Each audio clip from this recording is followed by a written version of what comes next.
Football ലോകത്തെ ഈ വർഷത്തെ താരരാജാവിനെ ഇന്നറിയാം. ബാലൻ ഡ്യോർ പുരസ്കാര പ്രഖ്യാപനം ഇന്ന് വൈകിട്ട് നടക്കും. ഇന്ത്യൻ സമയം രാത്രി 12:30 പുരസ്കാര പ്രഖ്യാപനം. 30 പേരാണ് 69ാമത് ബാലൻ ഡ്യോർ പുരസ്കാര ചുരുക്കപ്പട്ടികയിലുള്ളത്.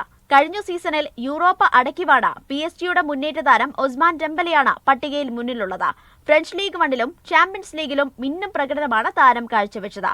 35 ഗോളും 16 അസിസ്റ്റുമാണ് താരം സ്വന്തം പേരിൽ കുറിച്ചിട്ടത്.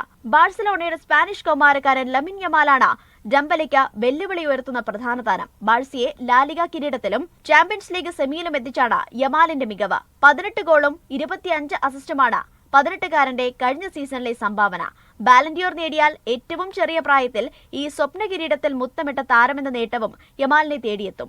മികച്ച പുരുഷ താരത്തിനൊപ്പം വനിതാ താരം, മികച്ച യുവതാരത്തിനുള്ള കോപ്പ ട്രോഫി, ഗോൾ കീപ്പർക്കുള്ള യാഷൻ ട്രോഫി, ടോപ്പ് സ്കോറർക്കുള്ള ഗെർഡ് മുള്ളർ, മികച്ച കോച്ചിനുള്ള യോഹാൻ ക്രൈഫ് തുടങ്ങിയ പുരസ്കാരങ്ങളും ഇന്ന് പ്രഖ്യാപിക്കും. ഈ വർഷത്തെ മികച്ച പുരുഷ വനിതാ ക്ലബിനും ജീവകാരുണ്യ മേഖലയിലെ സംഭാവനയ്ക്കുള്ള സോക്രട്ടീസ് പ്രൈസും ഇത്തവണ നൽകുന്നുണ്ട്. Sports desk, media 1.